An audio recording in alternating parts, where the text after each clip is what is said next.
نحمده ونصلي ونسلم على رسوله الكريم اما بعد فاعوذ باللہ من الشیطان الرجیم بسم اللہ الرحمن الرحیم۔ ایک نئی ویڈیو کے ساتھ آپ کی خدمت میں حاضر ہوئے ہیں جس میں ہمارا موضوع سخن ہوگا شاہ روم کا قیدی۔ ویڈیو شروع کرنے سے پہلے ہماری آپ سے درخواست ہے کہ ہمارے چینل کو ضرور سبسکرائب کر لیں اور بیل کے آئیکن پر بھی ضرور پریس کر لیں۔ اندلس کے ایک مرد صالح کے لڑکے کو شاہ روم نے قید کر لیا اور اس پر 300 روپے جرمانہ عائد کر دیا۔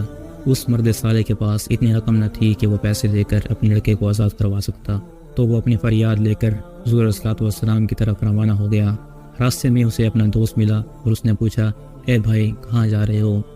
اس مرد صالح نے جواب دیا کہ میرے لڑکے کو شاہ روم نے قید کر دیا ہے اور اس پر 300 روپے جرمانہ عائد کر دیا ہے۔ چونکہ میں تنگدست ہوں اس لیے جرمانہ نہیں دے سکتا، تو اس وجہ سے میں اپنی عرض لے کر حضور صلی اللہ علیہ وسلم کے روضہ انور پر جا رہا ہوں اور حضور صلی اللہ علیہ وسلم سے دعا مانگوں گا۔ تو وہ دوست کہنے لگے، اے میاں اتنی تکلیف کرنے کی کیا ضرورت ہے؟ حضور صلی اللہ علیہ وسلم تو ہر جگہ سے اپنی امتی کی فریاد سنتے ہیں اور اس کی دستگیری فرماتے ہیں۔ تو مرد صالح کہنے لگا، ارے چھوڑو ان باتوں کو، میں حضور صلی اللہ علیہ وسلم کے روضہ انور پر ہی جاؤں گا اور وہیں پر حضور صلی اللہ علیہ وسلم سے عرض کروں گا اور وہیں پر ہی دعا مانگوں گا۔ جب وہ مرد صالح حضور صلی اللہ علیہ وسلم کے روضہ انور پر جاتا ہے اور دعا مانگتا ہے تو حضور صلی اللہ علیہ وسلم کی زیارت اس کو ہو جاتی ہے۔ حضور صلی اللہ علیہ وسلم فرماتے ہیں، تو اپنے شہر واپس چلے جاؤ۔